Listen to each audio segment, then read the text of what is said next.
In the explanation of space and time and so forth, and the question about the universe, where does the theory of the Big Bang come into Islam, if anywhere? The first thing is that Imam al-Ghazali, somebody wrote him a letter and asked him, where is Allah? And he wrote a letter back telling him, you don't even know where you are. And I don't understand why you're asking me where God is. So in terms of our coordinates in the universe, we don't have a clue, because we don't even have a map of the universe.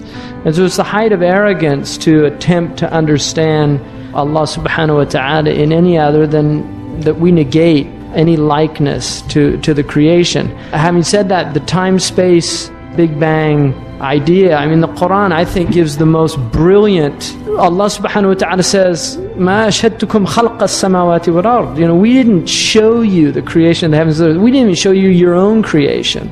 And that's, again, bringing it back home. You know, you don't even know very much about yourself. I mean, most people don't know how it is they can drink something and then a few hours later they urinate it out. I mean, they don't even understand that process of what's happening. So the idea, I mean, the Big Bang is interesting, but it's still, the Big Bang is not ex nihilo, which is what we believe.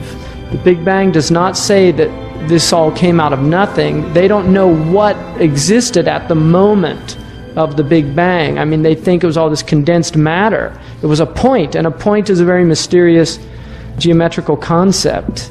Point is one of the most mysterious concepts we have.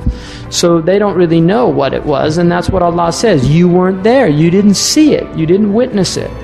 But we know that Allah said, kun fayakun, be, and it is.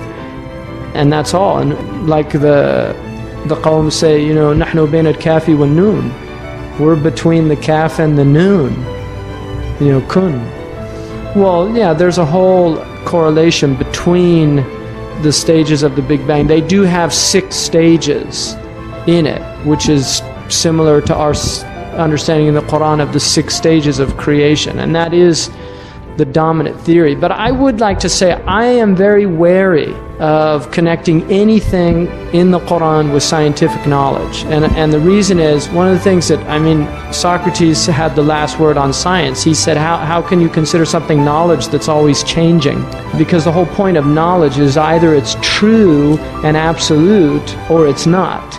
And the nature of science is that it is always changing. And if you don't believe that, you haven't studied the history of science, because people in pre-modern times believed in their cosmologies and their worldviews as strongly or more strongly than we believe in ours. They used to burn people to stake if you didn't accept it.